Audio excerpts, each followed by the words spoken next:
Thank you all for your patience. We move on to the last item of the agenda of tonight's session. Please, I ask you for a little bit more of your patience as we finish the launch of the KHOJA, SHIA, ITHNA, ASHERIES of East Africa book by Al-Hajj Dr. Sibtain Bhai Panjwani. This book is delve into the history of the KHOJA, SHIA, ITHNA, ASHERIES of East Africa. And the title is Their Quest for a New Socio-Religious Identity. And I would like to call on Dr. Sibtain Bhai first in front to give us a small presentation on this book, and then we'll have the ribbon cutting ceremony for this launch. Please, Dr. Sibtain Bhai. أعوذ بالله من الشيطان اللعين الرجيم بسم الله الرحمن الرحيم ભાઈઓ તથા બહેનો મને ખબર છે કે આપણો time હતો લગભગ 11:30 વાગે ગુરુવારના પણ હવે શુક્રવારના 1:45 વાગે આપણો ટાઈમ આવ્યો છે મને ખબર છે કે excuse me, this is a very important thing. Yeah, so either we give it the due respect, either more appropriate time, or we all sit down and listen to Dr. Panjwani, please. One of the two. Thank you, Pramukh Sahib. We can't have decorum of the meeting broken that way, although your point has been noted. Kindly can I request all delegates to have a seat and keep quiet for the session being presented at hand. Doctor, over to you again. તમારો time બહુ નહીં લઉં મને ખબર છે કે અધૂરા માણસોની આંખો બંધ થતી જાય છે પણ અમીનભાઈએ જે બગીચોની સુગંધ આપણને બતાડી હવે એની જે જમીન છે તે કોણે આપણને આપી હતી અને એના ઉપર આપણે બગીચો કેવી રીતે વાવ્યો હતો એ બારામાં આ બુક છે હવે મારે ગુજરાતીમાં નથી કરવું આ લેક્ચર આ સ્પીચ કારણ કે અમીનભાઈ ગુજરાતીમાં મને કરવામાં વાંધો નથી પણ જે મને સંદેશો આપવો છે પહેલી વસ્તુ તો એ છે કે આ કિતાબ ઇંગ્લિશમાં આપણે લખી છે અને બીજી વસ્તુ આ છે કે અમુક જે સંદેશો મને આપવા છે એ જો હું ઇંગ્લિશમાં આપીશ તો આપણા જે યંગર જનરેશન છે જેના માટે તો આ બુક લખાણી છે એ લોકોને જે મેસેજીસ આ બુકમાંથી આપવાના છે તેની સમજણી બરાબર થાય તો first of all I am very happy that the launch is taking place. I know it's 1:45 in the morning, didn't expect it, but I'm so happy that it is in Dar es Salaam, the place of my birth, in front of a community that I served when I was very young. I am, of course, proud of this community. I belong to KHOJA SHIA ITHNA ASHERIES community, and I am proud to be a KHOJA SHIA ITHNA ASHERIES. You will understand why from this particular book. Having said that, I think it is fitting that I should also pay compliment to all the KHOJA SHIA ITHNA ASHERIES, because if they had not moved the community to where it is, this book would not have been written. So first of all, I thank you very much, all of you. And in particular, I am also very grateful to Africa Federation for their support, particularly to Shabir Bhai Najafi and his colleagues. Now, I'm not going to take a lot of time, but I want to give some messages. Before I do that, I just want to say something about this book. The evolution of the KHOJA SHIA ITHNA ASHERIES is not an easy work. It has got a lot of dimensions, and one can do a lot of research and very deep research in many of its dimensions. But what I had to do was to weave all these dimensions into a narrative and then make a story. So when you look at this book is for you. And you will find it interesting because it is a story. And it is a narrative about you, your parents, and your grandparents. who actually moved this community to where you are at the moment. It has got another purpose as well, because I want this book to then go to academia. So of course I'm negotiating with the academia. So then this book of KHOJA SHIA ITHNA from 1860 to 1960, a period of 100 years, the arc that I have taken can become a research book and a further research avenue for the academia at the universities. And the other thing is, of course, this book should inspire the young people of our community. Now, the messages that I want to give are three. The first message is, of course, the historic norm of our community are two. They are very important to understand that. What are our historic norms? The first one is that we are always in search of economic stability. And when you look at this book and when you read this book, when you come to the pages where I'm discussing statistics in 1960, our total population in East Africa was 10,000. And we had 1,000 different businesses in Tanganyika, Zanzibar, Uganda, and Kenya. In simple terms, for every 10 individuals, we had one business. And for in approximate term, for every 2 families, we had one business. This was the strength of a KHOJA SHIA ITHNA community in 1960, where I end. There are other couple of points that I have to make. The other second norm is our religious identity. Our great-grandfathers and grandfather wanted to make sure that the religious identity is preserved not for only the community, but for also the younger generation who were to come to serve this community. And so 2 historical norms are already evident in the research that I have done. One is the economic stability, and the other one is religious identity.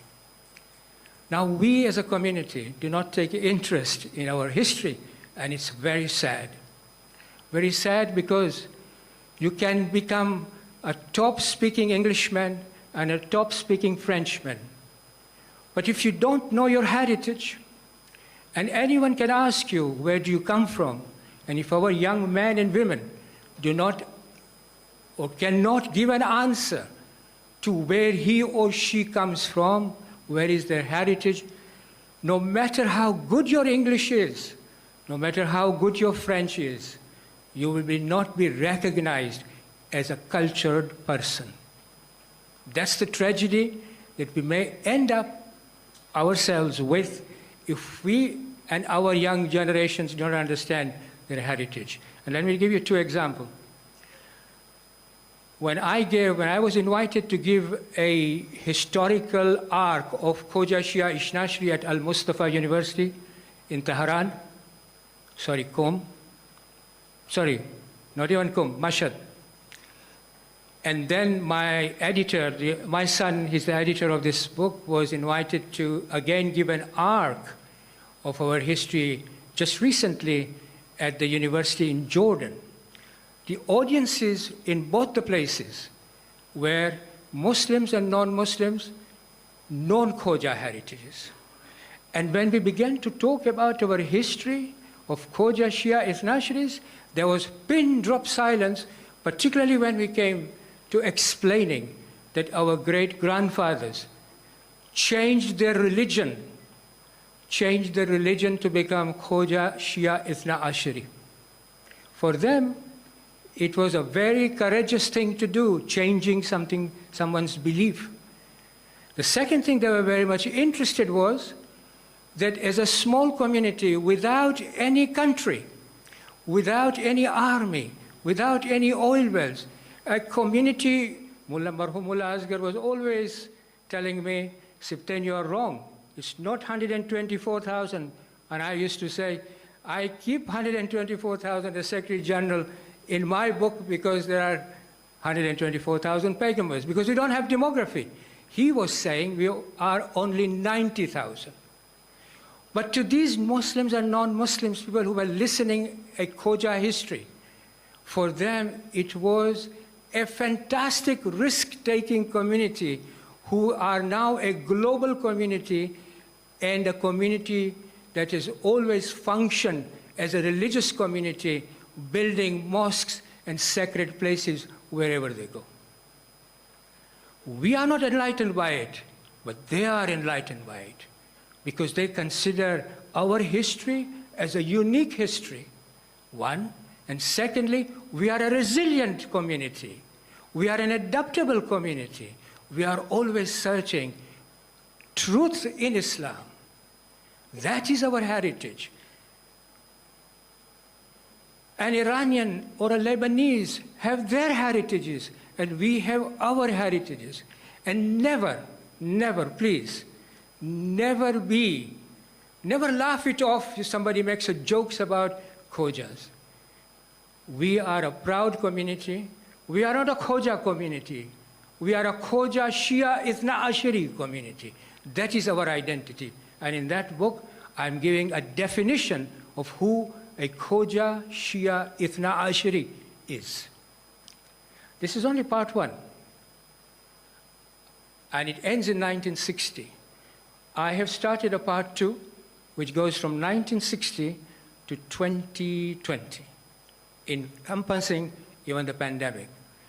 Now, the reason why I'm doing part two is because our challenges were different as we moved on as a community from 1960.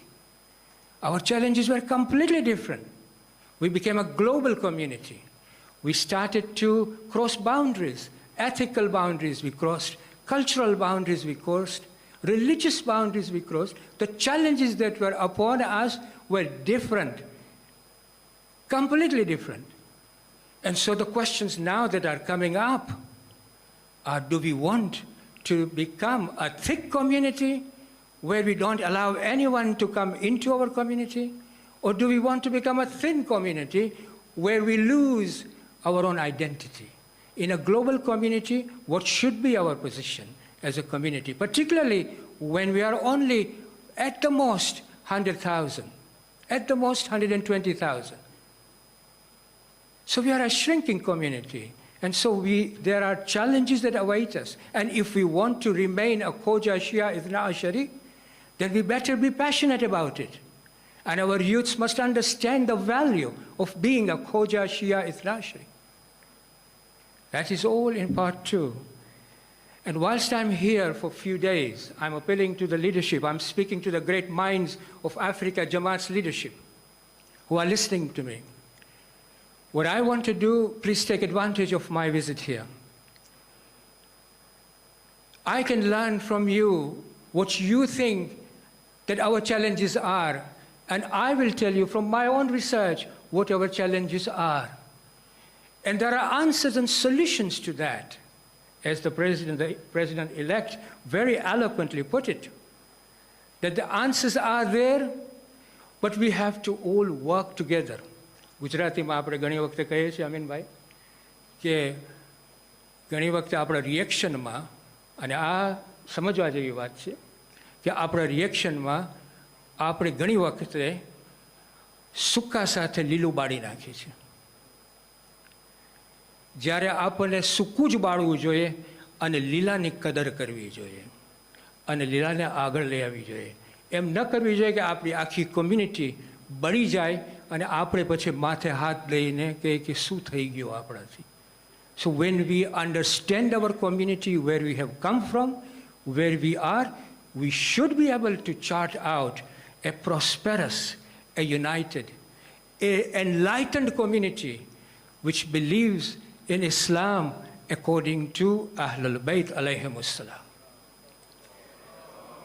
I think I have taken your... I'm so sorry.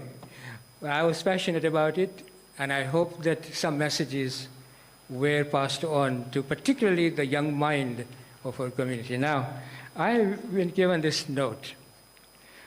The retail price of this book is merely £15, or US dollar 20, or a Canadian dollar 25, or a Tanzanian shilling 45,000. but there's a special prize of 25,000 shilling, which would be for tomorrow. These books will be available at second floor.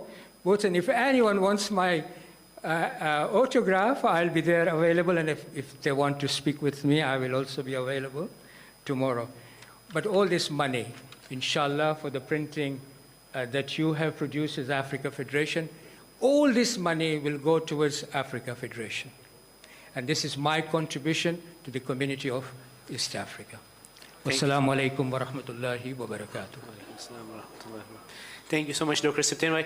Can I ask you to come in front, please? Al-Haj Shabir Bhai Najafi, Al-Haj Amin Bhai Nasr, and Al-Haj Shabir Bhai Najafi will be here. And Al-Haj Safdar Bhai Jafar. Can I ask you, please, all three to come forward and present this book to them, as well as the ribbon cutting ceremony.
Authored by Dr. Sibtain Panjwani and edited by Dr. Imran Ali Panjwani, is a welcome contribution to the valuable record of our community's hard work, struggles, and successes. I consider it a privilege to write a welcome note to this great work. The achievements of the KHOJA SHIA ITHNA community of East Africa need to be understood from their own lens. This book provides the narrative that shows their capacity to adapt to a challenging new environment, their style of management coupled with their spirit of cooperation and mutual respect for the indigenous communities. Coming to the East Africa, nearly 1.5 centuries ago, they transformed the landscape in the areas where they settled. They had a spirit of togetherness that prompted them to set up jamaats, prayer facilities, cemeteries, social, welfare, and educational institutions. They set up religious education centers on the socio-religious side and business infrastructure on the economic side. Going out to remote rural areas to set up shops and bring essential commodities within reach of the local population. Whilst this book extensively deals with the period between 1860 to 1960, three major events beyond 1960 impact the communities in East Africa that I hope will be covered in the second volume of this publication. They were the revolution in Zanzibar, the expulsion of the Asians from Uganda, and the political crisis in Somalia. The communities represented by Africa Federation played an exemplary role in evacuating fellow community members from Zanzibar and Somalia, aided by Al-Haj Sajjad Bhai Rashid of Mombasa and his team, who led the Somalia evacuation at the risk of their lives.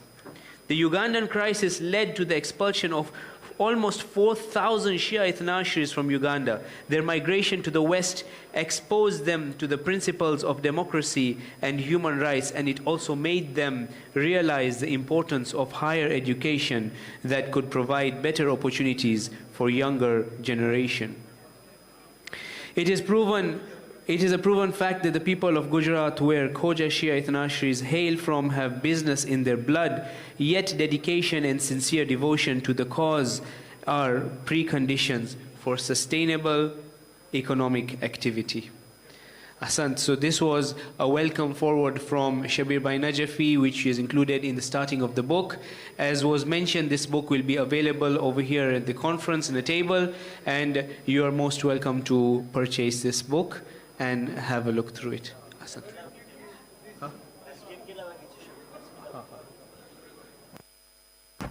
Sorry, I just wanted to clear. Anyway, this book, આ તો course post જે થાય છે ને એ recover કરવાના છે. This book, Dr. Siptan Panjwani and his son and other professors have put 7 years of research. The KHOJA community here is getting 7 years of high academic professorial research at no cost.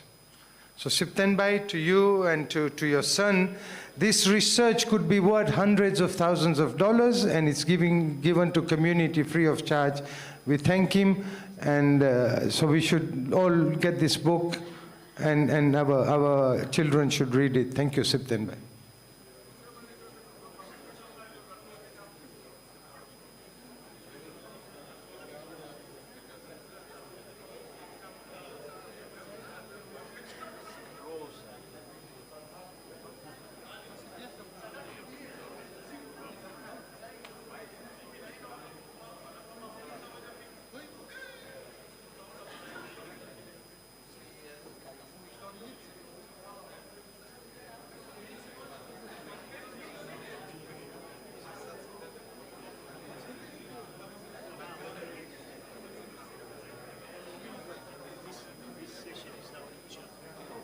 Shabir Bhai